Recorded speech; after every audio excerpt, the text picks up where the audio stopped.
आकाश, गुलेरिया और इंस्पेक्टर अब्बास हैरानी से रोहित को देखने लगे। तभी रोहित ने बिल्कुल धीमी आवाज में आकाश से कहा, अनिका सो चुकी है, मेरे ख्याल में अभी से डिस्टर्ब करना ठीक नहीं रहेगा। ये कहते हुए रोहित मारवा अनिका को हाथों में लिए पुलिस स्टेशन के अंदर जाने लगा। रोहित के साथ साथ उसके सारे बॉडीगार्ड्स भी रोहित का पीछा करते हुए अंदर की ओर जाने लगे। रोहित हाथों में अनिका को उठाए पुलिस स्टेशन कॉरिडोर से चलते हुए इंटेरोगेशन रूम की तरफ जाने लगा। पुलिस स्टेशन में मौजूद सारे ऑफिसर और दूसरे लोग रोहित और अनिका को हैरानी से देखने लगे। रोहित के पीछे मारवा खानदान और गुलेरिया खानदान के सारे बॉडीगार्ड्स ब्लैक सूट पहनकर रोहित को फॉलो कर रहे थे। जैसे ही इंटेरोगेशन रूम के दरवाजे तक रोहित पहुंचा, इंटेरोगेशन रूम के बाहर खड़ा पुलिस ऑफिसर कंफ्यूजन में रोहित की ओर देखने लगा। जब उसने रोहित के आसपास इंस्पेक्टर अब्बास को ढूंढने की कोशिश की, तो उसे रोहित के पीछे जमा भीड़ में कहीं इंस्पेक्टर अब्बास का चेहरा नजर नहीं आ रहा था। रोहित ने इशारे से हवलदार से इंटेरोगेशन रूम का दरवाजा खोलने को कहा।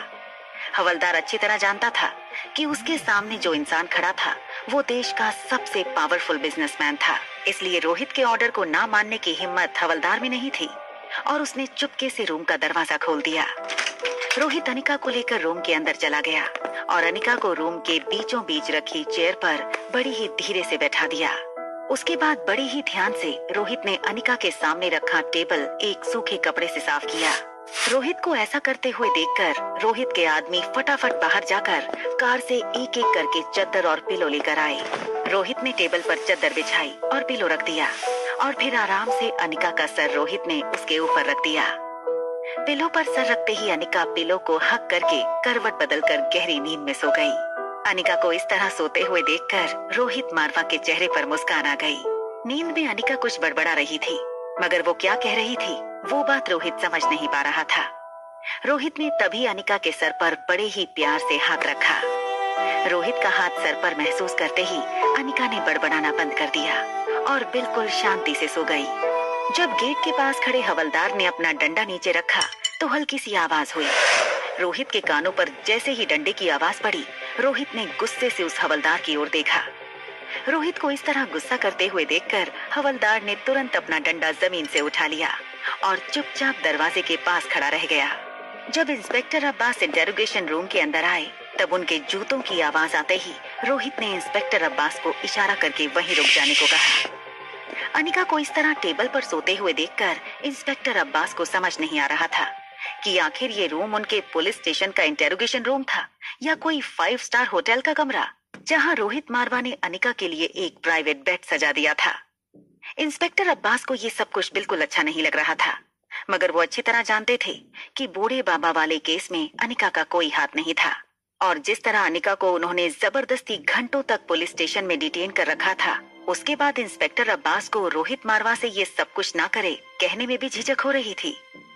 तभी अचानक एक ऑफिसर दौड़ते हुए इंटेरोगेशन रूम के अंदर आया और इंस्पेक्टर अब्बास से कहने लगा, सर, बूढ़े बाबा को जहर किसने दिया था ये पता लग चुका है। जैसे ही रोहित ने उस ऑफिसर की ये बात सुनी, रोहित तेजी से चलकर उस ऑफिसर के पास आया। रोहित ने इंस्पेक्टर अब्बास और उस ऑफिसर को इशारा करते हुए इंटेरोगेशन रूम से बाहर निकलने को कहा। इंस्पेक्टर अब्बास के पास रोहित मारवा की रिक्वेस्ट को मानने के अलावा और कोई चारा नहीं था। अनिका को इंटेरोगेशन रूम में आराम से सोते हुए छोड़कर सारे लोग पुलिस स्टेशन के कॉरिडोर में आ गए। जैसे ही रोहित मारवा, इंस्पेक्टर अब्बास और उनके ऑफिसर के साथ बाहर निकला, रोहित ने इंटेरोगेशन रूम का दरवाजा बंद कर दिया। Interrogation room sound proof material से बना हुआ था। रोहित अच्छी तरह जानता था कि अनिका की नींद के लिए ये जगह बहुत अच्छी थी। जैसे ही रोहित मारवा ने मुड़कर इंस्पेक्टर अब्बास को देखा, इंस्पेक्टर ने रोहित से कहा, देखिए सर, मुझे लगता है कि हम इस अनिका के जागने का वेट कर सकते हैं। आप उन्हें इस वक्त घर ले जा सकते हैं। मैं उनका स्टेटमेंट बाद में कभी ले लूंगा। जैसे ही इंस्पेक्टर अब्बास ने रोहित से ये कहा, रोहित ने जवाब देते हुए धीमी आवाज में इंस्पेक्टर अब्बास से कहा, ठीक है, अनिका के जागते ही मैं उसे यहाँ से ले जाऊंगा। रोहित और उनके आसपास खड़े सारे पुलिस ऑफिसर हैरान रह गए। रोहित मारवा के कहने का मतलब साफ था कि जब तक अनिका जागेगी नहीं, उसे कोई डिस्टर्ब नहीं करेगा। रोहित मारवा ने इंस्पेक्टर अब्बास की पुलिस स्टेशन को अनिका के गेस्ट हाउस में बदल कर रख दिया था। वहाँ गुलेरिया हाउस में पहुँचने के बाद व्योमा सीधा अपने कमरे में चली गई। जब सबको पता चला कि बूढ़े बाबा की तबीयत अब काफी स्टेबल है, तो तो सारे नौकर चाकर और घर के बाकी लोग वापस गुलेरिया हाउस लौट आए थे। व्योमा अपने बेडरूम में आकर लगातार यहाँ वहाँ घूमने लगी। व्योमा अपने दोनों हाथ लगातार मसल रही थी। व्योमा के चेहरे पर इतना गुस्सा था कि ऐसा लग रहा था जैसे कभी भी व्योमा की आंखों से खून के आंसू टपकने लगेंगे। तभी व्योमा ने साइड टेबल पर पड़ा एक फ्लावर वास उठाया। कांच के बने फ्लावर वास को व्योमा गुस्से से देखने लगी। फ्लावर वास के अंदर व्योमा को अनिका का चेहरा नजर आने लगा था। अनिका के लिए अपने मन का सारा गुस्सा व्योमा फ्लावर वास पर निकालना चाहती थी, मगर जैसे ही फ्लावर वास तोड़ने के लिए व्योमा ने अपना हाथ उठाया, बेडरूम के दरवाजे पर कोई जोर जोर से नॉक करने लगा। व्योमा इतनी इरिटेट हो चुकी थी कि वो अभी किसी से मिलना नहीं चाहती थी, मगर अपने इमोशंस पर कंट्रोल करते हुए व्योमा ने अपनी नम आंखों को साफ किया और बड़ी ही पोलाइटली दरवाजा खोला। दरवाजे पर शारदा परेशान खड़ी थी। जैसे ही व्योमा ने दरवाजा खोला, शारदा बेडरूम के अंदर आ गई और बेडरूम का दरवाजा बंद करती हुई दबी हुई आवाज में व्योमा से कहने लगी, ये लड़की तो बहुत बड़ी चालबाज निकली। हमने सोचा था उससे कहीं ज्यादा बड़ी चालाक है ये लड़की। इतनी बड़ी डॉक्टर है, मगर ये बात हमें कभी नहीं बताई। जरूर इसके मन में पाप छुपा है। मुझे बताओ, ये कैसे हो सकता है? एक लड़की जो इतनी खूबसूरत है, उसके अंदर इतनी सारी खूबियां भरी हैं, और आज ये भी पता चलता है कि वो देश की ही नहीं, दुनिया की सबसे बड़ी डॉक्टरों में से एक है। जरूर जादू टोना जानती होगी ये लड़की, बिल्कुल अपनी माँ की तरह। पता नहीं इसकी माँ ने बड़े साहब पर क्या जादू चला दिया था।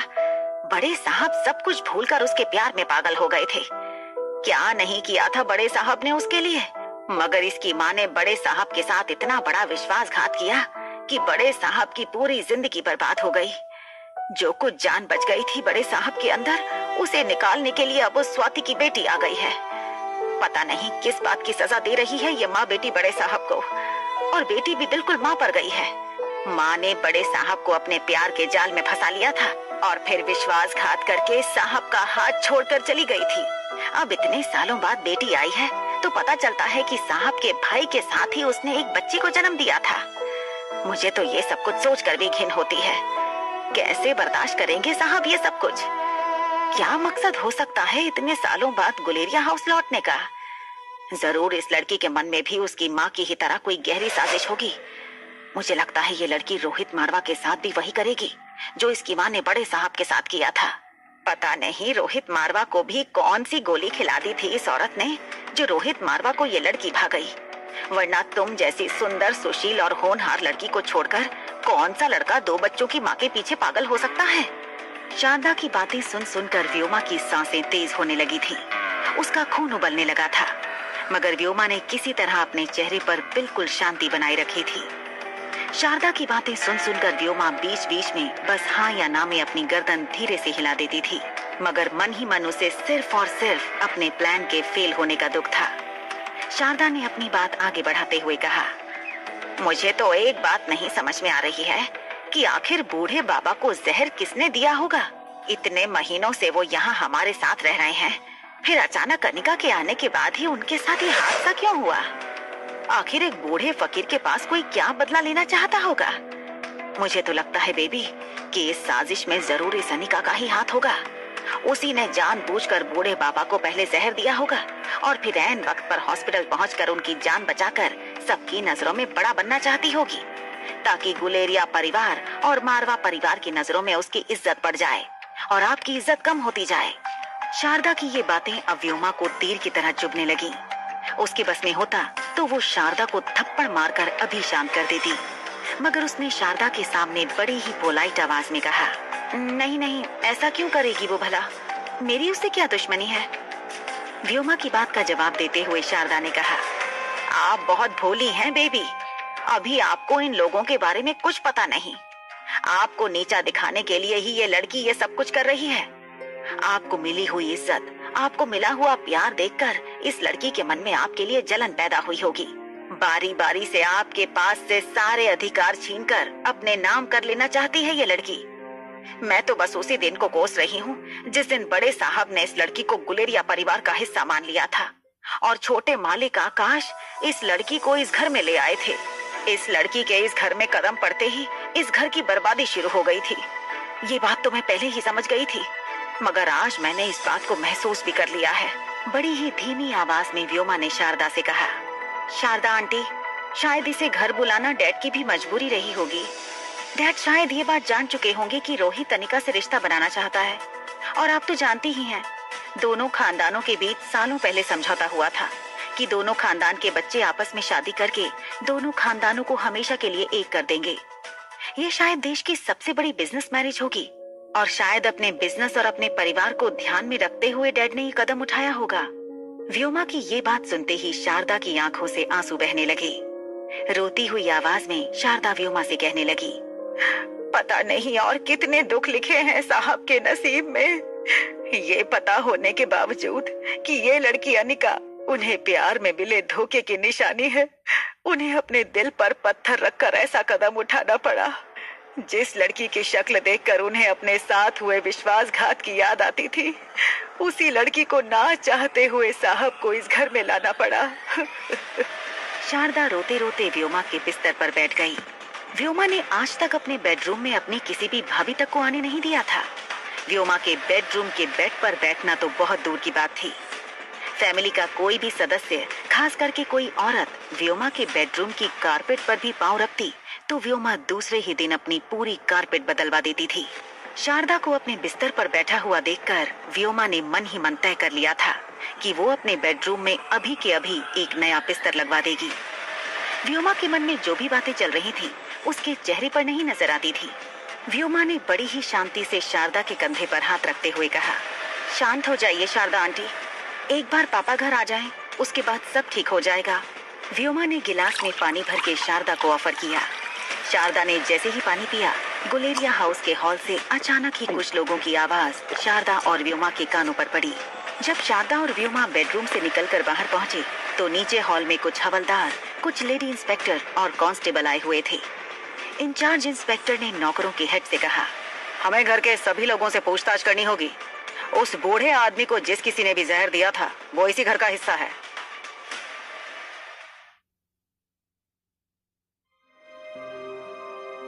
गुलेरिया हाउस के सारे नौकर हैरानी से पुलिस इंस्पेक्टर को देखने लगे।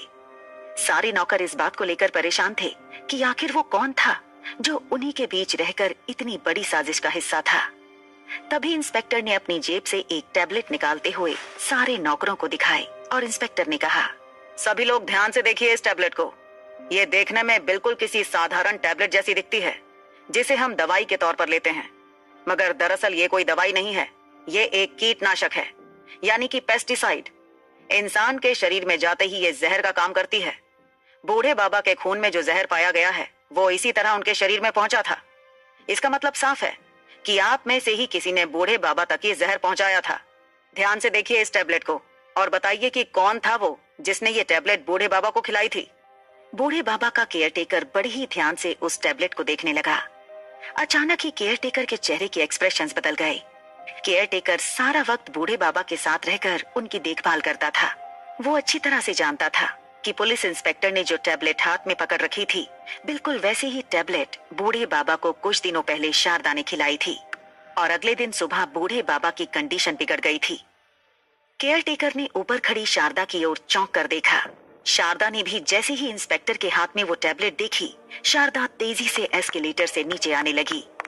शारदा अटकती हुई आवाज में इंस्पेक्टर से कहने लगी, अरे इंस्पेक्टर साहब, आपको बहुत बड़ी गलतफहमी हुई है। ये टैबलेट जो आपके हाथ में है वो कोई जहर नहीं है, वो तो अमृत टैबलेट है। माना जाता है कि इस टैबलेट में बड़े गुण हैं। गंभीर से गंभीर बीमारी का इलाज कर सकती है ये टैबलेट। और फिर ये टैबलेट तो मल्होत्रा परिवार की कंपनी में ही बनी है। अनिका भी अच्छी तरह जानती है इस टैबलेट के बारे में। मैंने तो यहाँ तक सुना है कि कुछ ही दिनों में ये मार्केट में जब बिकने के लिए तैयार हो जाएगी तो बहुत ऊंचे दामों में एक टैबलेट बेची जाएगी।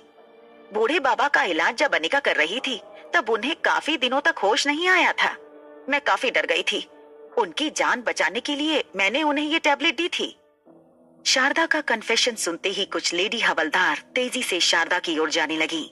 एक लेडी कांस्टेबल ने जैसे ही शारदा को गिरफ्त में लेने की कोशिश की, इंस्पेक्टर ने उसे रोकते हुए कहा, रुक जाओ, पहले मुझे पूरी बात सुन लेने दो। इसके बाद इंस्पेक्टर ने शारदा की ओर ध्यान से देखा। शारदा तेजी से सांसें लेने लगी थी। शारदा के माथे से पसीना बह रहा था। शारदा के चेहरे के एक्सप्रेशन देखकर इंस्पेक्टर इतना तो समझ गया था कि शारदा को इस बात का एहसास हो गया था कि वो बहुत बड़ी मुसीबत में फंसने वाली थी। पुलिस इंस्पेक्टर ने शारदा के पास आकर पूछा, क्या आप मुझे बता सकते हैं कि ये टैबलेट आपको किसने दी? ये सवाल सुनते ही शारदा ने अपनी नजरें झुका ली। ऊपर खड़ी व्योमा बड़े ही ध्यान से शारदा की ओर देख रही थी। शारदा घर की बहुत पुरानी और वफादार नौकर थी। शारदा ने हमेशा ही करण गुलेरिया से वफादारी की थी। करण गुलेरिया ने बड़े ही प्यार से व्योमा को पाल पोस कर बड़ा किया था। कभी किसी बात की तकलीफ नहीं होने दी थी व्योमा को। करण गुलेरिया ने कई कुर्बानियां देकर अपने परिवार को हमेशा ही एक रखा था। एक साथ कई सारी बातें शारदा के दिमाग में घूमने लगी थीं, मगर सच्चाई ये थी कि शारदा को वो टैबलेट व्योमा ने दी थी। शारदा ने अपनी नजर ऊंची करके एक बार ऊपर खड़ी व्योमा की ओर देखा। जैसे ही शारदा की नजर व्योमा की नजर से मिली, शारदा ने देखा कि व्योमा के माथे से पसीना बहने लगा था। शारदा ने फिर से अपनी नजरें झुका ली और पास खड़े इंस्पेक्टर से धीमी आवाज में कहा, वो टैबलेट मैंने व्योमा बेबी के कमरे से ली थी। शारदा की ये बात सुनते ही घर के सारे नौकर ऊपर खड़ी व्योमा की ओर देखने लगे। इंस्पेक्टर और उसके पास खड़े ऑफिसर्स भी ऊपर खड़ी व्योमा गुलेरिया की ओर देखने लगे। व्योमा की घबराहट उसके चेहरे से साफ नजर आने लगी थी। हमेशा ही काम और कंपोज्ड रहने वाली व्योमा के कदम लड़खड़ाने लगे थे। व्योमा समझ चुकी थी कि अब अगर उसे पुलिस की गिरफ्त से बचना है तो कोई ऐसी तरकीब निकालनी होगी जिससे पुलिस का सारा शक व्योमा से हटकर कहीं और चला जाए। अचानक ही व्योमा ने अपने आप को संभालते हुए अपनी आवाज में कॉन्फिडेंस के साथ शारदा पर चिल्लाते हुए कहा, ये क्या कह रही हैं आप? शारदा आंटी, मैंने आपसे कहा था ये दवाई जैसी दिखने वाली टैबलेट दरअसल मेरे गार्डन में लगे पौधों के लिए है, जिनमें अगर कीटाणु हो जाए तो इस टैबलेट के जरिए पौधों को कीटाणुओं से बचाया जा सकता है। क्या आपने ये टैबलेट बूढ़े बाबा को दे दी? ऐसा क्यों किया आपने शारदा आंटी? व्योमा की ऐसी बात सुनकर शारदा फटी हुई आंखों से व्योमा को देखने लगी। इतने सालों तक शारदा ने जिस लड़की को अपनी बच्ची समझकर पाला था, उसका असली रूप देखकर शारदा को विश्वास नहीं हो रहा था कि वो जो कुछ भी देख और सुन रही थी वो सच था या उसका कोई बहुत बुरा सपना था। कुछ देर तक शारदा बिना पलकें झपकाए ऊपर खड़ी व्योमा को देखने लगी। कुछ ही सेकंड में सारी बातें शारदा की समझ में आ गईं। व्योमा वो लड़की नहीं थी जो वो अपने आप को इतने सालों से सबके सामने दिखाने की कोशिश कर रही थी। शारदा को अच्छी तरह याद था कि व्योमा ने शारदा से कहा था कि जो टैबलेट उसने उस रात टेरेस गार्डन में टेबल पर रखी थी, वो टैबलेट मल्होत्रा फार्मेसी की अमृत टैबलेट थी, जिससे गंभीर से गंभीर बीमारी से भी पेशेंट को बचाया जा सकता था। और इसीलिए शारदा ने वो टैबलेट बूढ़े बाबा को दी थी। शारदा को यकीन नहीं हो रहा था कि आज व्योमा सबके सामने अपनी बात से मुकर गई। व्योमा ने सबके सामने शारदा को झूठा साबित कर दिया था, मगर हकीकत सिर्फ शारदा जानती थी। अगर कोई इस वक्त गुलेरिया हाउस में झूठ बोल रहा था तो वो थी खुद व्योमा गुलेरिया। शारदा ने अपनी नजरें झुकाकर मन ही मन एक फैसला लिया। वहां पुलिस स्टेशन के इंटेरोगेशन रूम में कुछ घंटों के बाद धीरे धीरे अनिका ने अपनी आंखें खोली। जब अनिका ने अपनी आंखें खोली तो उसे ये महसूस हुआ कि कोई उसके सर पर बड़े ही प्यार से हल्का हल्का मसाज दे रहा था। जब अनिका की नींद टूटी और उसने अपनी नजर उठाते हुए सामने देखा तो रोहित मारवा ठीक अनिका के बगल में बैठकर उसका सर दबा रहा था। जब अनिका ने अपनी घड़ी में टाइम देखा तब अनिका को एहसास हुआ कि वो पिछले 11 घंटों से पुलिस स्टेशन के इंटेरोगेशन रूम में सोई हुई थी। रोहित मारवा के कपड़ों से अनिका ने ये अंदाजा लगा लिया था कि रोहित मारवा घर नहीं गया था। वो लगातार अनिका के साथ इसी कमरे में अनिका पर नजर बनाए हुए बैठा था। तब अनिका को वो सारी बातें याद आने लगी जब रोहित ने बिना डरे इंस्पेक्टर अब्बास की गन उनके माथे से लगाकर अनिका को पुलिस स्टेशन से भगाने में मदद की थी। अपने सर से रोहित मारवा का हाथ हटाते हुए अनिका ने रोहित से पूछा, मिस्टर मारवा, आप देश के सबसे बिजी बिजनेसमैन हैं। इतने घंटे बर्बाद करना क्या आपकी कंपनी के लिए सही रहेगा? रोहित मारवा ने जवाब देते हुए कहा, मैंने हमेशा कंपनी के हित के सारे डिसीजन लिए हैं। मैं प्रेजेंट में जो भी करता हूँ वो फ्यूचर के लिए अच्छा होता है और इस वक्त भी मैं कंपनी के फ्यूचर के बारे में ही सोच रहा हूँ। रोहित की ऐसी बातें किसी भी आम लड़की को बहुत ही आसानी से इम्प्रेस कर सकती थीं, मगर अनिका को अपनी बातों से इम्प्रेस करना रोहित मारवा जैसे स्मार्ट, इंटेलिजेंट और हैंडसम लड़की के लिए भी काफी मुश्किल था। टॉपिक बदलते हुए अनिका ने रोहित से पूछा, मिस्टर मारवा, जब आपने इंस्पेक्टर अब्बास के सर पर बंदूक रखी थी और मुझे पुलिस स्टेशन से भगाने में मदद की थी, तब आपको जरा सा भी डर नहीं लगा? अगर मैं हॉस्पिटल ना जाकर शहर छोड़कर भाग जाती तो? अनिका के इस सवाल का रोहित ने सिर्फ एक स्माइल से जवाब दिया। रोहित ने जो नहीं कहा था वो अनिका समझ चुकी थी। अनिका ने अपनी बात आगे बढ़ाते हुए कहा, इतना भरोसा करते हैं आप मुझ पर, या शायद आपको यकीन था कि मैं बच्चों को छोड़कर कहीं नहीं भाग सकती? इस बार रोहित ने मुस्कुराते हुए अनिका से कहा, बात वो नहीं है अनिका, दरअसल मुझे यकीन था कि तुम मुझे छोड़कर कहीं नहीं जा सकती, क्योंकि तुम ही ने तो मुझसे कहा था कि तुम मुझसे प्यार करती हो। फिर रोहित की ये बात सुनकर अनिका हैरानी से रोहित को देखने लगी। अनिका को याद नहीं था कि उसने आज तक कब रोहित से ऐसा कहा था कि वो रोहित से प्यार करती है। इससे पहले कि अनिका रोहित को ये सवाल पूछती, रोहित ने अपने दोनों हाथों से इशारा करते हुए अनिका से कहा, sorry, it was just a joke. मगर रहा सवाल आप पर भरोसे का, तो मुझे लगता है कि मुझे अपने दोनों बच्चों की माँ पर इतना तो भरोसा करना होगा, है ना? रोहित की ये बात सुनते ही अनिका ने अपनी नजरें झुका ली। तभी अनिका को इस बात का एहसास हुआ कि पिछले कई घंटों से अनिका ने कुछ खाया नहीं था। भूख की वजह से अनिका की बॉडी में काफी वीकनेस आ गई थी और धीरे धीरे अनिका का सर भी पकड़ने लगा था। अनिका ने रोहित की ओर देखते हुए कहा, मुझे भूख लगी है। अनिका के मुंह से ये सुनते ही रोहित ने अपने फोन से किसी को मैसेज किया। लगभग कुछ ही सेकंड में इंटेरोगेशन रूम का दरवाजा खुला और कुछ लोग हाथ में बड़ी बड़ी थालियां लेकर अंदर आ गए। अनिका के सामने रखे टेबल पर लोगों ने अलग अलग तरह की डिशेज रख दी। Indian, continental, Chinese, Lebanese, Mexican, हर तरह के पकवान रोहित ने अनिका के लिए पहले से बनवा कर रखे थे। यहाँ तक कि रोहित ने पुलिस स्टेशन के बाहर एक वैनिटी वैन मंगवा रखी थी, जिसमें फ्रेश होने के लिए वॉशरूम भी मौजूद था।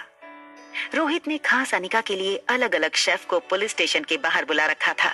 उनके लिए पास वाली एक रेस्टोरेंट को रोहित ने बुक कर रखा था, जिसकी किचन से अनिका के जागते ही सारे शेफ अनिका के लिए फ्रेश खाना बनाने लगे थे। रोहित के मैसेज करते ही रोहित के आदमी सारा खाना लेकर इंटेरोगेशन रूम के अंदर आ गए। जब इंस्पेक्टर अब्बास को इस बात का पता चला कि अनिका जाग चुकी थी, तो कुछ सवाल पूछने के लिए वो इंटेरोगेशन रूम में आए। इंटेरोगेशन रूम के अंदर अलग अलग पकवानों की खुशबू आ रही थी। इंटेरोगेशन रूम के अंदर का नजारा देखकर खुद इंस्पेक्टर अब्बास सोच में पड़ गए थे कि आखिर वो अपने पुलिस स्टेशन में थे या किसी 5 स्टार होटल के रेस्टोरेंट में पहुंच गए थे। एक के बाद एक रोहित के लोग अनिका के लिए सारा जरूरत का सामान लेकर अंदर आने लगे। कोई अनिका के लिए नैपकिन लेकर आया, तो कोई टूथब्रश और टूथपेस्ट। फिर अनिका ने बोतलें और हाथ मुंह धोने के लिए एक बड़ा सा पतीला भी मंगवाया था। इंस्पेक्टर अब्बास को लग रहा था कि मिस्टर रोहित मारवा अपनी बीवी को जरूरत से ज्यादा ही पैम्पर कर रहे थे, मगर रोहित मारवा देश का सबसे बड़ा बिजनेस टाइकून था। इंस्पेक्टर अब्बास को रोहित को ऐसा करने से रोकने में झिझक हो रही थी। रोहित सारी रात अनिका के सामने बैठा रहा था, मगर रोहित एक पल के लिए भी खुद सोया नहीं था। रोहित ने ये सारा इंतजाम पहले से कर रखा था। रोहित ये नहीं जानता था कि अनिका एग्जैक्टली कितने घंटों के बाद जागेगी, इसलिए रोहित हर 2 घंटे में फ्रेश खाना बनवाता और 2 घंटे पूरे होते ही सारा खाना गरीबों में बंटवा देता था, ताकि जब भी अनिका जागे उसे फ्रेश खाना मिले। अनिका ने अपने टेबल पर सजाया हुआ खाना देखा और बिना किसी रिएक्शन के अपनी पसंदीदा चीजें अपनी प्लेट में रखी और चम्मच से खाने लगी। अनिका को बहुत तेज भूख लगी थी, इसलिए अनिका की खाने की स्पीड भी रोज के मुकाबले कुछ ज्यादा थी। अनिका को इस वक्त इस बात की भी चिंता नहीं थी कि खाना टेस्टी था या नहीं। किसी भी तरह से अनिका के शरीर को इस वक्त ताकत की जरूरत थी। जैसे जैसे एक एक निवाला अनिका के गले से नीचे उतरने लगा, अनिका के चेहरे पर चमक बढ़ती गई। इंस्पेक्टर अब्बास ने अनिका से कुछ पूछने की कोशिश की।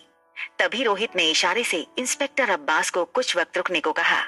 रोहित ने धीमी आवाज में इंस्पेक्टर अब्बास से कहा, अगर खाते वक्त अनिका से बात की तो हो सकता है उसे इंडाइजेशन की प्रॉब्लम हो जाए।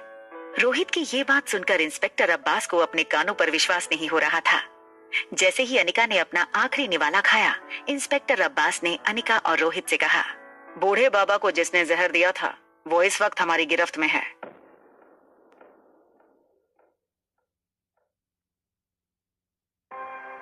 इंस्पेक्टर अब्बास की बात सुनकर रोहित और अनिका दोनों चौंक गए। रोहित अच्छी तरह जानता था कि इंस्पेक्टर अब्बास काफी तेज और होनहार ऑफिसर थे, मगर इतनी जल्दी इंस्पेक्टर अब्बास असली मुजरिम तक पहुंच जाएंगे, ये बात रोहित ने भी एक्सपेक्ट नहीं की थी। अनिका ने इंस्पेक्टर अब्बास से पूछा, क्या मैं जान सकती हूँ आपने किसे अरेस्ट किया है? इंस्पेक्टर अब्बास ने अपना सर झुकाकर कुछ देर सोचने के बाद आगे बढ़कर अनिका से कहा, मिस अनिका, हमने इस वक्त जिसे अरेस्ट किया है वो गुलेरिया हाउस में ही रहने वाली व्योमा गुलेरिया की केयरटेकर और करण गुलेरिया की पुरानी नौकर शारदा है। शारदा का नाम सुनते ही अनिका मन ही मन कुछ सोचने लगी। तभी रोहित मारवा अपनी जगह से खड़े होते हुए इंस्पेक्टर अब्बास से कहने लगा, मगर इंस्पेक्टर, जहां तक मेरी नॉलेज है, इस तरह की पॉइजन के बारे में जानकारी होना और उसका इस्तेमाल करना किसी मामूली इंसान का काम नहीं है। अरे ये जहर तो आसानी से कहीं से खरीदा भी नहीं जा सकता। फिर आखिर एक मामूली नौकर के पास इस तरह का पॉइजन पहुंचा कैसे? अनिका अपनी नजरें ऊंची करके इंस्पेक्टर अब्बास के जवाब का इंतजार करने लगी। इंस्पेक्टर अब्बास ने रोहित से कहा, बिल्कुल ठीक कहा आपने मिस्टर मारवा। उस नौकरानी ने दरअसल ये टैबलेट मिस व्योमा गुलेरिया के कमरे से चुराई थी। इंस्पेक्टर अब्बास की बात सुनकर भी अनिका बिना किसी रिएक्शन के बस इंस्पेक्टर अब्बास और रोहित को बात करते हुए देख रही थी। अनिका को दाल में कुछ काला नजर आ रहा था, मगर उसने अपने मन में चल रही बातों को अपने मन में ही रहने दिया। इंस्पेक्टर अब्बास ने अपनी बात आगे बढ़ाते हुए कहा, देखिए मिस्टर मारवा, अभी हम इनिशियल इन्वेस्टिगेशन कर रहे हैं और शारदा ने खुद कन्फेस किया है अपना जुर्म, और हमारे पास ऐसा कोई एविडेंस भी मौजूद नहीं है जिससे हम ये प्रूव कर सकें कि इस पूरी साजिश के पीछे व्योमा गुलेरिया का हाथ हो सकता है। हाँ, मगर एक पॉसिबिलिटी जरूर हो सकती है। जब इंस्पेक्टर अब्बास ने ये कहा, अनिका और रोहित दोनों इंस्पेक्टर अब्बास की बात ध्यान से सुनने लगे। इंस्पेक्टर अब्बास ने कहा, यह जरूर हो सकता है कि शायद मिस व्योमा गुलेरिया ने शारदा जैसी कम पढ़ी लिखी औरत को बहला फुसलाकर ये टैबलेट बूढ़े बाबा को देने को कहा हो, मगर अभी इस बात का कोई सबूत नहीं है हमारे पास, मगर हम छानबीन जरूर जारी रखेंगे। जब अनिका ने देखा कि इंस्पेक्टर अब्बास के पास इस वक्त आगे कहने के लिए कुछ नहीं था, तब अपनी जगह से खड़े होते हुए अनिका ने इंस्पेक्टर अब्बास से पूछा, क्या मैं कुछ देर के लिए शारदा से बात कर सकती हूँ? इंस्पेक्टर अब्बास अनिका की ये बात सुनकर कुछ परेशान लगने लगे।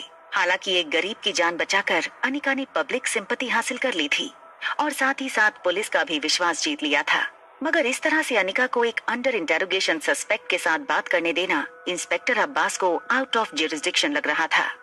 मगर अनिका को डिटेन करने के लिए इंस्पेक्टर अब्बास ने ऐसे कई कदम उठाए थे जिन्हें पूरी तरह से कानून के दायरे के अंदर नहीं कहा जा सकता था।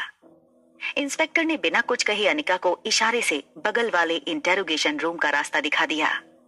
जब अनिका शारदा के इंटेरोगेशन रूम में पहुंची, तब अनिका ने बिना टाइम वेस्ट किए सीधे ही शारदा के सामने वाली चेयर पर बैठते हुए शारदा से पूछा, क्यों किया तुमने ऐसा? अनिका की तेज नजरें शारदा की आंखों को चीरते हुए शारदा का मन पढ़ पा रही थीं। शारदा ने जब अनिका को अपने सामने देखा तो शारदा कुछ वक्त के लिए बिल्कुल सुन्न होकर अनिका को देखने लगी। शारदा की आंखों में थकान देखकर अनिका ये समझ पा रही थी कि शायद पूरी रात शारदा को पुलिस ने इसी चेयर पर बिठा कर रखा था और शारदा काफी घंटों से ना तो सोई थी और ना ही शारदा ने कुछ खाना खाया था। शारदा के बिखरे हुए बाल, झुकी हुई आंखें देखकर अनिका ने अपनी आवाज में थोड़ी नरमाहट लाते हुए फिर से शारदा से पूछा, क्या आप मुझे बताएंगे कि आपने ऐसा क्यों किया? अनिका का ये सवाल काफी पेचीदा था। शारदा ध्यान से अनिका के सवाल को समझने की कोशिश करने लगी। अनिका के इस सवाल के दो मतलब हो सकते थे कि शारदा ने बूढ़े बाबा को जहर क्यों दिया था, और दूसरा मतलब ये कि क्यों शारदा किसी और का जुर्म अपने सर पर ले रही थी। अनिका एक बात अच्छी तरह जानती थी कि भले ही शारदा का व्यवहार अनिका की तरफ बहुत बुरा रहा था, मगर शारदा गुलेरिया परिवार की एक वफादार नौकर थी। अनिका अच्छी तरह जानती थी कि शारदा ऐसा कोई काम नहीं कर सकती थी जिससे गुलेरिया परिवार और करण गुलेरिया का सर शर्म से झुक जाए। शारदा ने अनिका के साथ जो कुछ भी किया था, शारदा के पास उसकी वजह थी, मगर बूढ़े बाबा को जहर देने का जो इल्जाम शारदा पर लगाया गया था, वो जुर्म करने की शारदा के पास कोई वजह नहीं थी, और ना ही इतने दिनों में हुई शारदा के साथ छोटी मोटी बातचीत से अनिका को कहीं से ऐसा लग रहा था कि शारदा ने ऐसा कुछ किया हो सकता था। अनिका अच्छी तरह जानती थी कि शारदा किसी और का जुर्म अपने सर पर ले रही थी, और वो शख्स और कोई नहीं बल्कि व्योमा गुलेरिया थी। कुछ देर खामोश रहने के बाद शारदा ने दबी हुई आवाज में अनिका से बात करना शुरू किया।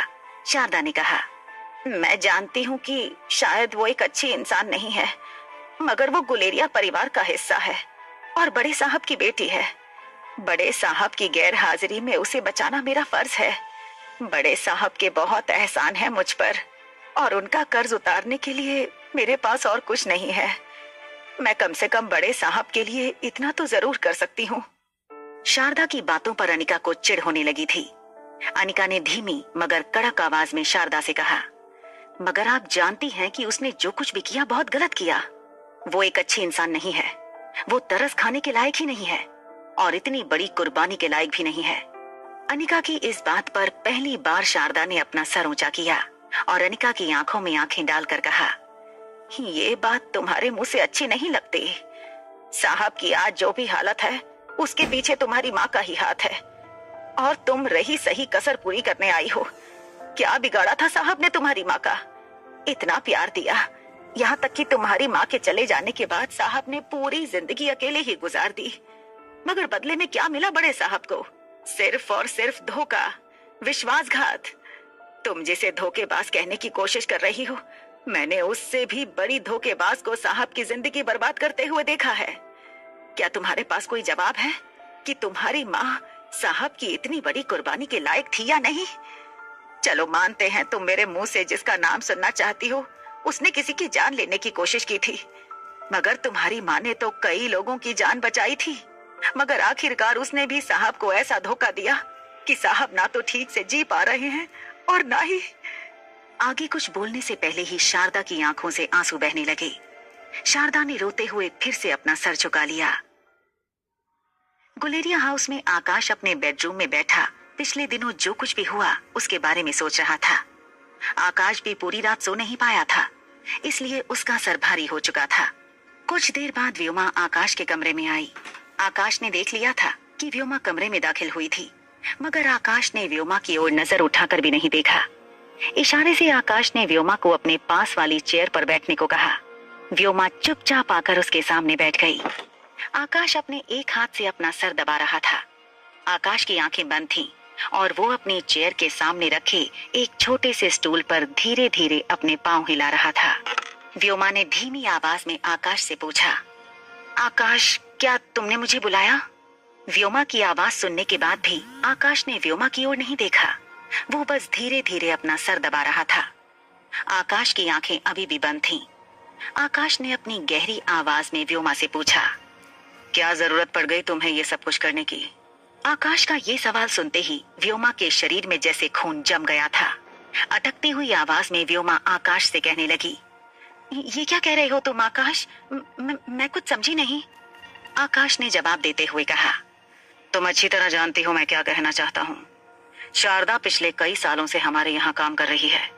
इतना तो मैं भी जानता हूँ और तुम भी जानती हो कि बूढ़े बाबा को शारदा जहर नहीं दे सकती। व्योमा ने गहरी सांस लेते हुए अपने अंदर हिम्मत इकट्ठा करके आकाश से कहा, तो तुम कहना क्या चाहते हो? मैंने बूढ़े बाबा को जहर दिया है? ये तुम कैसे कह सकते हो आकाश? आकाश की आंखें अभी भी बंद थीं। आकाश ने अपने जूतों को एक दूसरे से टकराते हुए व्योमा से कहा, मैं कोई पुलिस नहीं जो तहकीकात करूंगा और तुम्हारे खिलाफ सबूत मिलने पर तुम पर कार्रवाई करूंगा। मुझे ऐसा कुछ करने की जरूरत नहीं है और ना ही मैंने तुम्हें यहाँ अपना कन्फेशन देने के लिए बुलाया है। आकाश का एटीट्यूड देखकर अब व्योमा के माथे से पसीना बहने लगा था, मगर किसी तरह अपनी घबराहट अपने चेहरे पर न लाते हुए व्योमा ने आकाश से कहा, देखो आकाश, मुझसे एक छोटी सी गलती हुई है बस। मुझे वो टैबलेट घर में नहीं लानी चाहिए थी। अगर मैं वो टैबलेट घर में लाती ही नहीं तो वो टैबलेट शारदा के हाथ ना लगती और ना ही शारदा ने बूढ़े बाबा को जहर दिया होता। मेरी गलती को तुम मेरा जुर्म कहना चाहते हो तो ये गलत है और फिर शारदा आंटी ने खुद अपना गुनाह कबूल किया है। व्योमा ये बात अच्छी तरह जानती थी कि भले ही वो करण गुलेरिया की लीगल बेटी थी, करण गुलेरिया की दौलत शोहरत पर आकाश से ज्यादा व्योमा का हक था। मगर वो ये भी अच्छी तरह जानती थी कि अगर आकाश ने व्योमा के खिलाफ कोई फैसला सुना दिया तो परिवार और कंपनी के सारे लोगों को आकाश की बात माननी होगी। यहाँ तक कि व्योमा आकाश की कही बात को नहीं टाल सकती थी। आकाश अच्छी तरह जानता था कि वो इतनी आसानी से अपना गुनाह कबूल नहीं करेगी।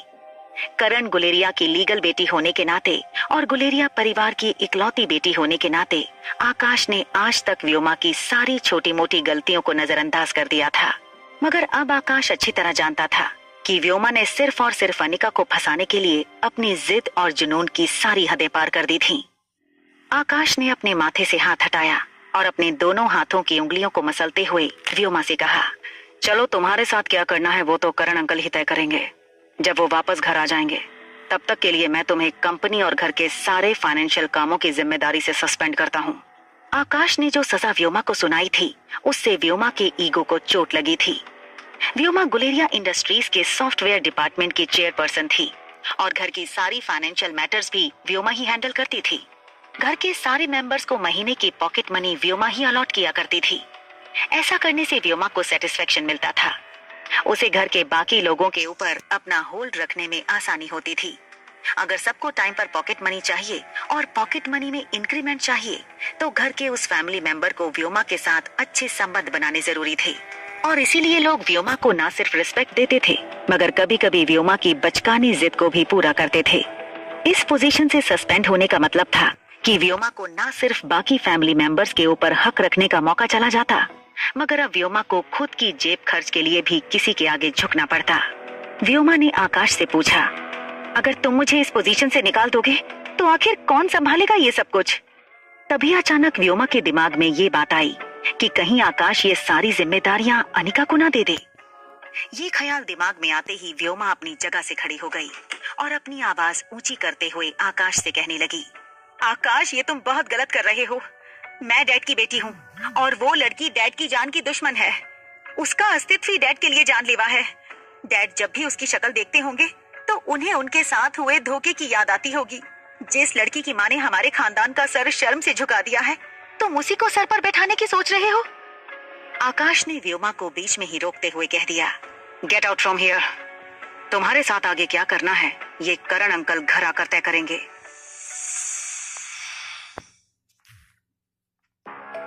पूरे गुलेरिया परिवार में आज तक व्योमा से कभी किसी ने इस तरह बात नहीं की थी। व्योमा आकाश के बर्ताव को देखकर इतना तो समझ चुकी थी कि गुलेरिया परिवार में ये व्योमा के राज के अंत की शुरुआत थी। व्योमा बिना कुछ कहे चुपचाप सर झुकाकर आकाश के बेडरूम से बाहर चली गई। व्योमा के जाते ही मयूर गुलेरिया, जो बेडरूम के बाहर से व्योमा और आकाश की सारी बातें सुन रहा था, अंदर आ गया। अंदर आते ही मयूर ने आकाश से पूछा, क्या तुम इसे बिना सजा दिए ऐसे ही जाने दोगे? आकाश ने फिर से अपनी आंखें बंद कर लीं और धीरे से अपने एक हाथ से अपना सर दबाते हुए मयूर से कहा, ये आज भी गुलेरिया परिवार की बेटी है, करण अंकल की लीगल डॉटर है। इसके साथ जो कुछ भी करना है वो करण अंकल तय करेंगे। बस एक बार करण अंकल ठीक होकर घर वापस आ जाएं। आकाश की बात सुनने के बाद मयूर गुलेरिया ने अपनी गर्दन झुकाकर बड़ी ही धीमी आवाज में आकाश से कहा, मैं भी यही चाहता हूँ कि करण अंकल जल्द से जल्द ठीक होकर घर वापस आ जाएं। मगर अगर ऐसा ना हुआ तो, करण अंकल कभी ठीक नहीं हो पाए तो? कुछ देर तक खामोश रहने के बाद आकाश ने धीरे से अपनी आंखें खोली और मयूर की ओर देखकर कहा, तब भी व्योमा गुलेरिया हाउस की बेटी जरूर कहलाई जाएगी, मगर हमें जल्द से जल्द व्योमा के लिए कोई अच्छा सा लड़का देखकर उसकी शादी कर देनी होगी। उसकी शादी में हम वो सारे फर्ज पूरे करेंगे, वो सारे हक और अधिकार उसे देंगे जो गुलेरिया परिवार की बेटी होने के नाते उसे मिलने चाहिए। आकाश की इस बात से मयूर भी पूरी तरह से सहमत था, इसलिए आकाश की ओर देखते हुए मयूर ने हाँ में अपना सर हिला दिया। मयूर ने अपनी बात आगे बढ़ाते हुए आकाश से पूछा, आकाश, अनिका घर कब वापस आएगी? आकाश ने एक लंबी सांस छोड़ते हुए कहा, जब मैं पुलिस स्टेशन से निकला था तब अनिका जागी नहीं थी, मगर मैंने हमारे आदमी अनिका की सेफ्टी के लिए वहां तैनात कर रखे हैं। मिस्टर रोहित मारवा और उनके आदमी भी वहां मौजूद हैं। आकाश देख रहा था कि अनिका की ओर मयूर का एटीट्यूड काफी बदल चुका था। जो मयूर हमेशा ही अनिका के लिए दिल से गुस्सा लिए घूमता था, उसे आज अनिका की फिक्र हो रही थी। मयूर के बात करने के तरीके से आकाश ने ये महसूस कर लिया था कि धीरे धीरे मयूर अनिका को अपनी बहन के रूप में स्वीकार करने लगा था। आकाश ने मयूर की ओर देखते हुए कहा, तो क्या मैं ये समझ लूं कि तुमने भी अनिका को गुलेरिया परिवार की बेटी और अपनी बहन के रूप में स्वीकार कर लिया है? हालांकि मयूर के दिल ने ये बात एक्सेप्ट कर ली थी, मगर कहीं ना कहीं अपने चेहरे पर एक फेक इरिटेशन लाकर मयूर ने आकाश से कहा, नहीं नहीं, ऐसी कोई बात नहीं। हाँ, इतना जरूर है कि हम जिस लड़की को बेहद आलसी और नकचड़ी लड़की समझ रहे थे, वो दरअसल देश और दुनिया की सबसे मशहूर डॉक्टर निकली। और हो भी क्यों ना, आखिर गुलेरिया परिवार का खून है उसकी रगों में। हाँ, मगर ऐसी कोई बात नहीं कि मैं ये सब कुछ सुनकर उसका फ्रेंड बन चुका हूँ। मेरी जिंदगी में सिर्फ एक ही आइडल है, वो है martial art champion Brahmaputra academy की दीदी। और मेरे दिल में उनके लिए जो रिस्पेक्ट है, वो जगह और वो रिस्पेक्ट मैं किसी और को नहीं दे सकता। जब मयूर और आकाश एक दूसरे के साथ ये सारी बातें कर रहे थे, तभी अचानक आकाश की नजर अपने फोन पर गई। आकाश की फोन स्क्रीन पर एक मैसेज फ्लैश होने लगा। क्या अनिका घर आ चुकी है? ये सवाल श्रेया ने आकाश से मैसेज पर पूछा था। श्रेया का नंबर फ्लैश होते हुए देखकर आकाश ने अपने पांव अपने सामने रखे स्टूल से हटा लिए और झटके से अपनी जगह से उठकर खड़ा हो गया। आकाश ने श्रेया को जवाब देते हुए उल्टा श्रेया से ही सवाल पूछ लिया। ऐसा क्यों पूछ रही हो? क्या तुम उसे मिस कर रही हो? कुछ देर बाद श्रेया का मैसेज आया। मैं उसे काफी टाइम से कॉल लगा रही हूँ, मगर वो मेरा कॉल रिसीव नहीं कर रही है। इसलिए मैंने सोचा कि शायद वो अब तक पुलिस स्टेशन में ही होगी। अगर वो गुलेरिया हाउस वापस आ जाए या तुम्हारी उसके साथ बात हो पाए तो उससे कहना कि रिया उसे बहुत मिस कर रही है और वो उसे मेरे घर से पिकअप कर ले। श्रेया का ये मैसेज पढ़ते ही अचानक आकाश ने अपने जूते पहने और ड्राइवर को कॉल लगाकर कहने लगा, जल्दी गाड़ी निकालो, हमें अभी इसी वक्त कहीं पहुंचना है।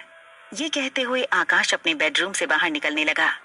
मयूर गुलेरिया आकाश को इस तरह हड़बड़ाहट में तेजी से जाते हुए देखकर पूछने लगा, अरे कहाँ जा रहे हो आकाश? क्या तुम अनिका के घर लौटने का इंतजार नहीं करोगे? मयूर का सवाल सुनने के बाद भी आकाश रुका नहीं। कॉरिडोर में चलते हुए आकाश ने मयूर से कहा, मैं बच्ची को पिकअप करने जा रहा हूँ। आकाश के इस जवाब पर मयूर गुलेरिया हैरानी से तेजी से चल रहे आकाश की ओर देखने लगा। मयूर को इस बात की हैरानी हो रही थी कि आज वीकेंड था, स्कूल में बच्चों की छुट्टी थी, पिंकी भी घर पर ही थी। फिर आखिर आकाश बच्ची को पिकअप करने की बात क्यों कर रहा था? वहां अनिका शारदा के इंटेरोगेशन रूम से बाहर निकली। शारदा के साथ कुछ देर बात करने से अनिका को इस बात का एहसास हो चुका था कि शारदा से एक बहुत बड़ी गलती हुई थी। शारदा का व्यवहार अनिका के साथ पहले से बिल्कुल अच्छा नहीं था, मगर अनिका को यह भी पता था कि चाहे शारदा का अनिका के साथ सुलूक अच्छा ना हो, मगर शारदा गुलेरिया परिवार की एक सच्ची वफादार थी। अपने मालिक करण गुलेरिया के लिए शारदा के दिल में बहुत रिस्पेक्ट थी। आजकल के जमाने में जहां नौकर पैसों के लिए अपने मालिक की जान तक ले सकते थे, उस जमाने में शारदा जैसे नौकर भी थे जो अपने मालिक के लिए अपनी जान भी दांव पर लगा सकते थे। बस इसी वजह से अनिका के दिल में कहीं ना कहीं शारदा के लिए सॉफ्ट कॉर्नर था। आखिर शारदा ने व्योमा का इल्जाम अपने सर पर लेकर गुलेरिया परिवार से वफादारी निभाई थी। अनिका मन ही मन कुछ सोचते हुए कॉरिडोर में खड़े इंस्पेक्टर अब्बास के पास गई। इंस्पेक्टर अब्बास अनिका का इंतजार करते हुए अनिका के इंटेरोगेशन रूम के बाहर खड़े थे।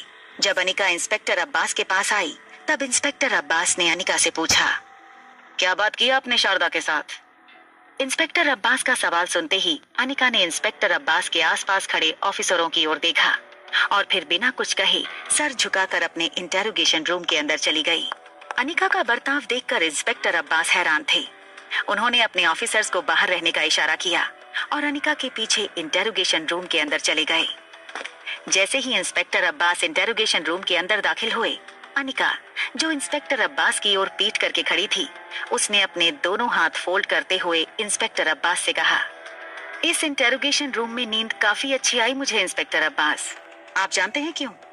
अनिका की इस बात पर इंस्पेक्टर अब्बास कुछ हैरानी से अनिका की ओर देखने लगे। धीरे से इंस्पेक्टर अब्बास की ओर मुड़ते हुए अनिका ने इंस्पेक्टर अब्बास से कहा, क्योंकि इस इंटेरोगेशन रूम की चारों दीवारें साउंड प्रूफ हैं। बाहर की दुनिया की आवाज इस रूम के अंदर नहीं सुनाई देती और इस रूम की आवाज बाहर की दुनिया तक नहीं पहुंचती। अनिका की गोल गोल बातें इंस्पेक्टर अब्बास समझ नहीं पा रहे थे।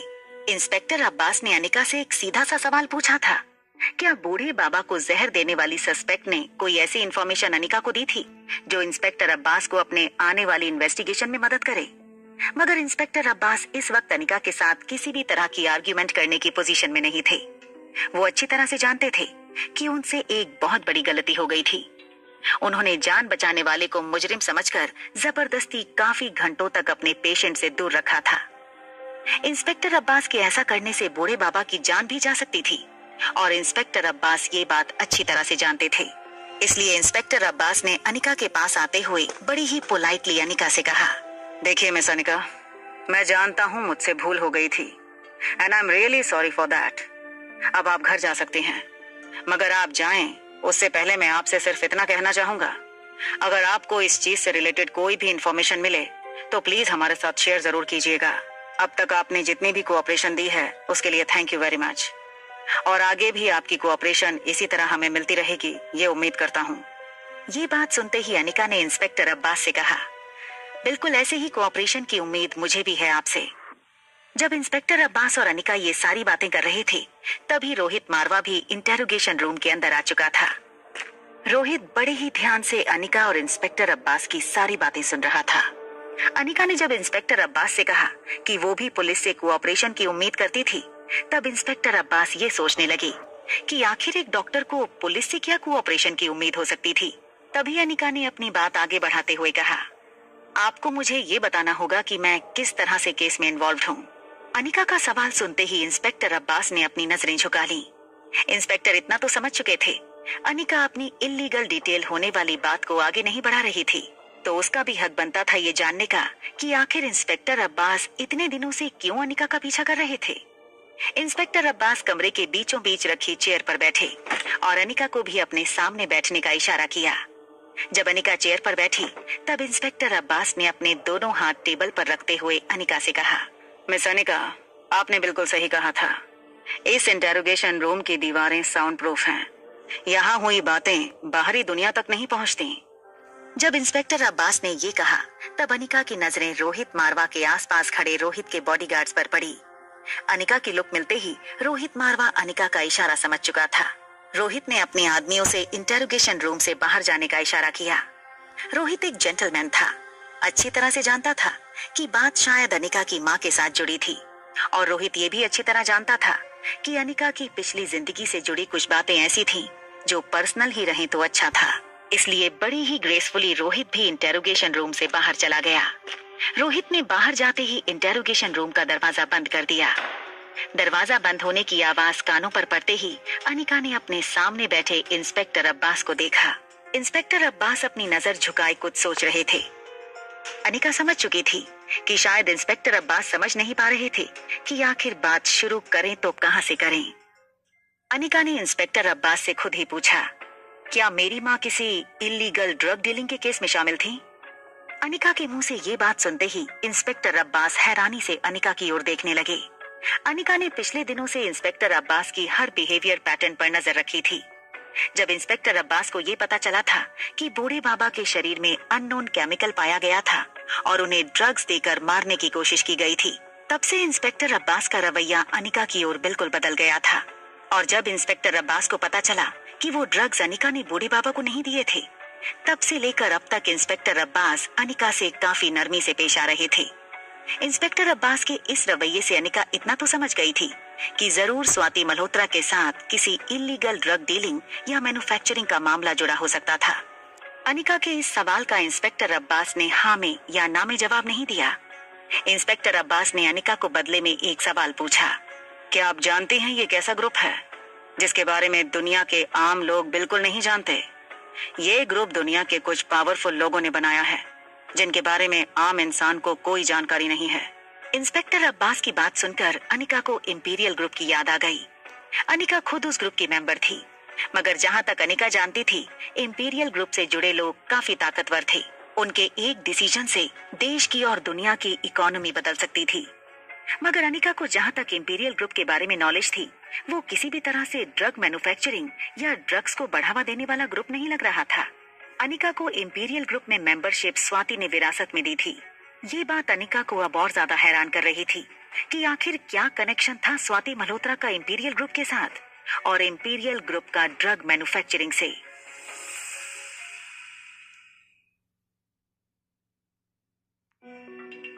अनिका एक बात अच्छी तरह से जानती थी कि इंपीरियल लीग कभी भी किसी ड्रग डीलिंग के साथ नहीं जुड़ी हुई हो सकती थी। पिछले काफी सालों से अनिका इंपीरियल लीग की मेंबर थी और लगभग सारी मीटिंग्स अनिका ने अटेंड की थी। मगर इतने सालों में कभी भी इंपीरियल लीग के लोगों ने ना तो इस तरह की इल्लीगल के बारे में बात की थी और ना ही उनकी बातों से कभी ये महसूस हुआ था कि इंपीरियल लीग के मेंबर्स इस तरह की ड्रग मैन्युफैक्चरिंग और सप्लाइंग से जुड़े हो सकते थे। इंस्पेक्टर अब्बास अभी भी समझ नहीं पा रहे थे कि वो किस तरह से अनिका को केस के बारे में बताएं। कहीं ना कहीं इंस्पेक्टर अब्बास अभी भी ये समझ नहीं पा रहे थे कि आखिर अनिका का असली चेहरा क्या था। एक छोटे शहर से आई हुई लड़की, एक भागी हुई मुजरिम की बेटी या देश की और दुनिया की सबसे मशहूर न्यूरोसर्जन, इतनी सारी पर्सनालिटीज एक ही लड़की में कैसे हो सकती हैं? ये सोच सोचकर इंस्पेक्टर अब्बास पहले से बहुत परेशान थे। मगर जिस तरह से अनिका ने बूढ़े बाबा की जान बचाई थी, ये देखते हुए इंस्पेक्टर अब्बास के मन में अनिका के लिए रिस्पेक्ट बढ़ गया था और इंस्पेक्टर अब्बास ने अनिका को डिटेन करके जो भूल की थी उसका भी उन्हें एहसास हो चुका था। इंस्पेक्टर अब्बास ने धीमी आवाज में अनिका से कहा, देखिए मिस अनिका, हम नहीं जानते हैं कि वो ऑर्गेनाइजेशन कहाँ बिजी है, उसका नाम क्या है और कौन कौन से लोग अभी इस वक्त उस ऑर्गेनाइजेशन से जुड़े हैं। मगर मैं आपको इतना जरूर कह सकता हूं कि वो ऑर्गेनाइजेशन शायद दुनिया की सबसे खतरनाक ऑर्गेनाइजेशन है। वो लोग ड्रग्स बनाकर ह्यूमन एक्सपेरिमेंट्स कर रहे हैं, जिससे पूरी की पूरी ह्यूमन रेस को खतरा हो सकता है। अगर उनके एक्सपेरिमेंट सक्सेसफुल हो गए और किसी तरह उनके बनाए हुए वो घातक ड्रग्स और केमिकल्स इंसानों के अंदर आ गए, तो ये इंसानों की कौम के लिए बहुत खतरनाक हो सकता है। अनिका ये सब कुछ सुनकर शॉक हो गई थी। तभी इंस्पेक्टर अब्बास ने अपनी बात आगे बढ़ाते हुए कहा, 20 साल पहले उस ऑर्गेनाइजेशन ने इन ड्रग्स की ह्यूमन ट्रायल करना शुरू कर दिया था। मुझे डर है कि जिस दिन उन्हें कामयाबी मिल गई, वो दिन ह्यूमन स्पीशीज के लिए सबसे काला दिन होगा। अनिका ये सारी बातें सुनकर शॉक हो गई। उसे समझ नहीं आ रहा था कि कोई भी आदमी या ऑर्गेनाइजेशन ऐसा क्यों करना चाहेगा, और सबसे बड़ी बात ये कि इतनी खतरनाक ऑर्गेनाइजेशन के साथ अनिका की माँ स्वाति का क्या रिश्ता था। अनिका ने दबी हुई आवाज में इंस्पेक्टर अब्बास से पूछा, क्या मेरी माँ भी उस ऑर्गेनाइजेशन का हिस्सा थी? इंस्पेक्टर अब्बास ने अपनी नजर झुकाते हुए जवाब दिया, सालों पहले मेरी माँ इस ऑर्गेनाइजेशन का पर्दाफाश करने के लिए एक सीक्रेट ऑपरेशन को हेड कर रही थी। एक दिन उसके हाथ कामयाबी लगी और उसने तुम्हारी माँ को गिरफ्तार कर लिया। मगर तुम्हारी माँ यानी कि स्वाति मल्होत्रा ने मेरी माँ से कहा कि एक पेशेंट की जान खतरे में है, और उस पेशेंट को अगर कोई बचा सकता था तो वो सिर्फ स्वाति मल्होत्रा थी। इंसानियत के नाते मेरी माँ ने उस पेशेंट की जान बचाने के लिए तुम्हारी माँ को कुछ देर के लिए ऑपरेशन के लिए पुलिस की हिरासत में छोड़ दिया। मगर तुम्हारी माँ ने उनके साथ विश्वासघात किया और मौका देखकर वो भाग निकली। डिपार्टमेंट ने इस गैर जिम्मेदाराना रवैया के लिए मेरी माँ को सस्पेंड भी कर दिया था। अपनी माँ के बारे में ये सारी बात सुनकर अनिका का सर शर्म से झुकने लगा था। इंस्पेक्टर अब्बास की आंखों में अनिका को सच्चाई नजर आ रही थी। इंस्पेक्टर अब्बास जो कुछ भी कह रहे थे वो सब कुछ सच था। अब अनिका साफ साफ समझ पा रही थी कि आखिर क्यों इंस्पेक्टर अब्बास अनिका को बूढ़े बाबा के इलाज के लिए कुछ देर की मोहलत नहीं दे रहे थे। स्वाति मल्होत्रा ने इंस्पेक्टर अब्बास की माँ के साथ जो कुछ भी किया था, उसके बाद इंस्पेक्टर अब्बास का अनिका पर विश्वास करना बहुत मुश्किल था। इंस्पेक्टर अब्बास ने अपनी जगह से उठते हुए अनिका से कहा, मुझे माफ कीजिएगा, मैंने आप पर विश्वास नहीं किया, मगर मैं उम्मीद करता हूँ कि आप मेरी सिचुएशन समझ सकती होंगी। अनिका ने बिना कुछ बोले अपनी जगह से उठते हुए हाँ में सर हिला दिया। इंस्पेक्टर अब्बास अनिका को इंटेरोगेशन रूम से बाहर ले जाने लगे। चलते हुए इंस्पेक्टर अब्बास ने अनिका से कहा, हमने शारदा को हिरासत में ले लिया है। शारदा के कहने के मुताबिक शारदा ने वो दवाई व्योमा गुलेरिया के रूम से चुराई थी। हमारे पास मिस व्योमा गुलेरिया के खिलाफ कोई सबूत नहीं है। ऐसी हालत में हम उन्हें अरेस्ट नहीं कर सकते। आप तो कानूनी दावपेच अच्छी तरह जानते हैं।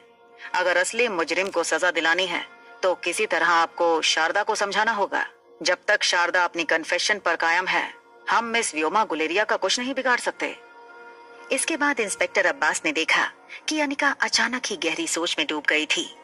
इंस्पेक्टर अब्बास ने अनिका से पूछा, मिस अनिका, क्या सोच रही हैं आप? अनिका ने जवाब देते हुए कहा, शारदा को मनाना बहुत मुश्किल है। मुझे नहीं लगता कि वो अपनी कन्फेशन से पीछे हटेगी। ऐसा तो तभी हो सकता है अगर मैं मिस्टर करण गुलेरिया की बायोलॉजिकल औलाद होती, तब शायद वो मेरी कही बात मान लेती। इंस्पेक्टर अब्बास कंफ्यूजन से अनिका की ओर देखने लगे। इंटेरोगेशन रूम का दरवाजा खोलकर अनिका बाहर निकल गई। बाहर रोहित अनिका का इंतजार कर रहा था। अनिका के बाहर आते ही रोहित ने अनिका को मुस्कुराते हुए हाथ के इशारे से अपने आगे चलने को कहा और रोहित पुलिस स्टेशन के बाहर खड़ी रोहित मारवा की लग्जूरियस कार की ओर चलने लगे।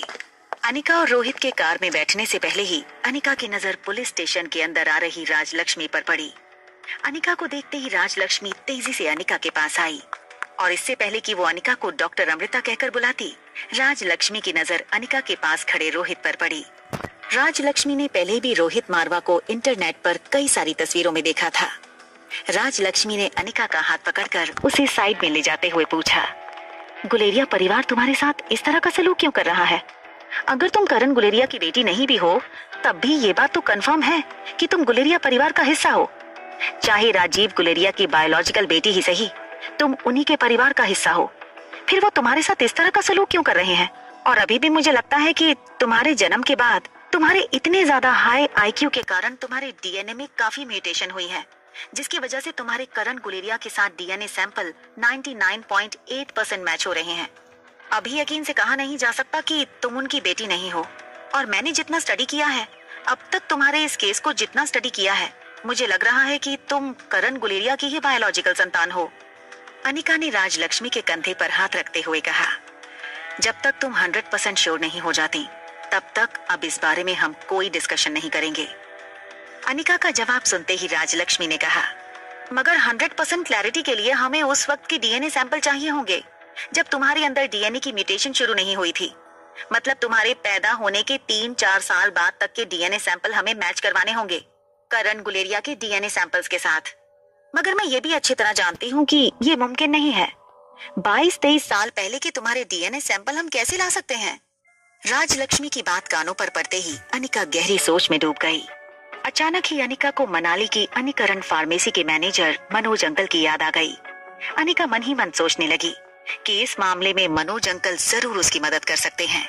अनिकरण फार्मास्यूटिकल के मैनेजर मनोज जी काफी सालों से कंपनी के वफादार मैनेजर रहे थे।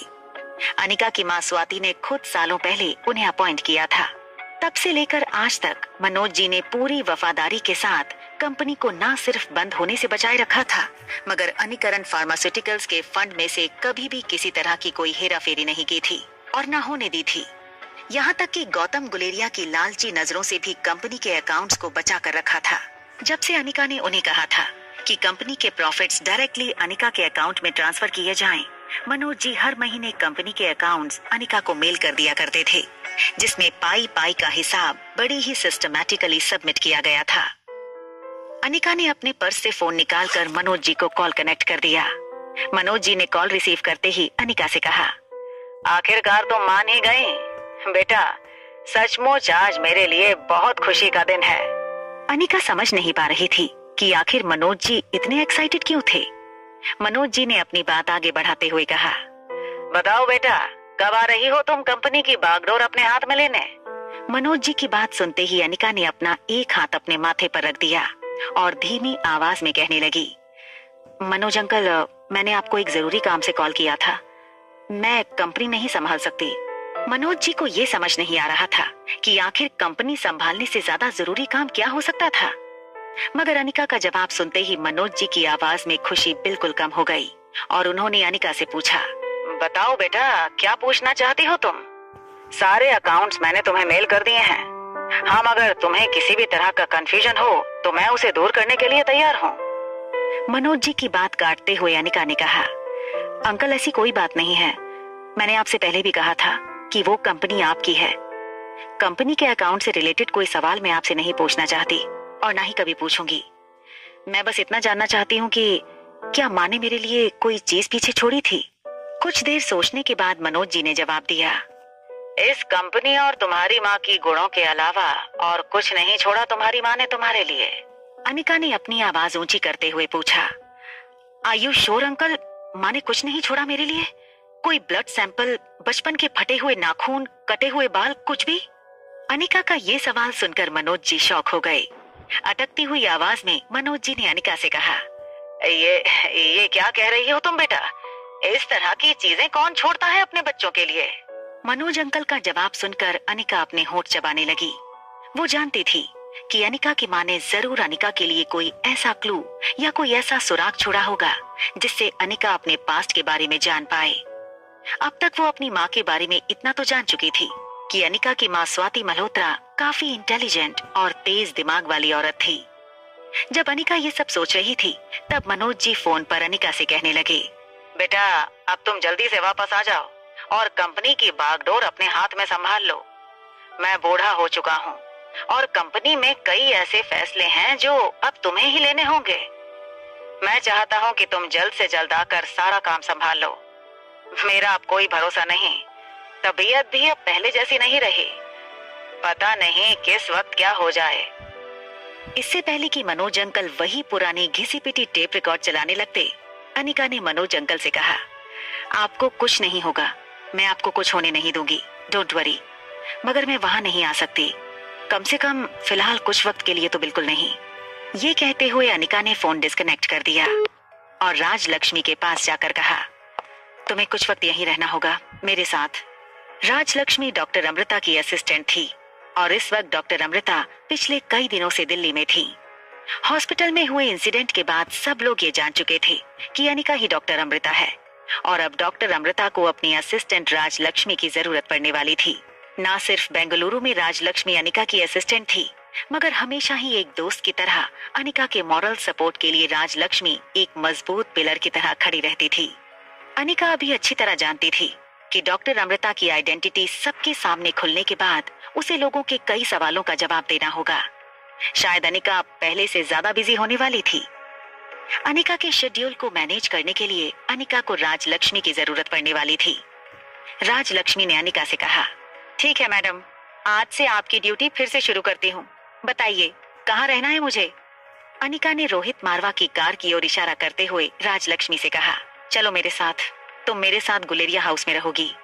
जैसे ही अनिका राजलक्ष्मी के साथ रोहित मारवा की कार के पास पहुंची, रोहित ने अनिका के लिए कार का दरवाजा खोल दिया। मगर जैसे ही अनिका कार के अंदर बैठी, रोहित ने राजलक्ष्मी को अंदर बैठने से रोक लिया।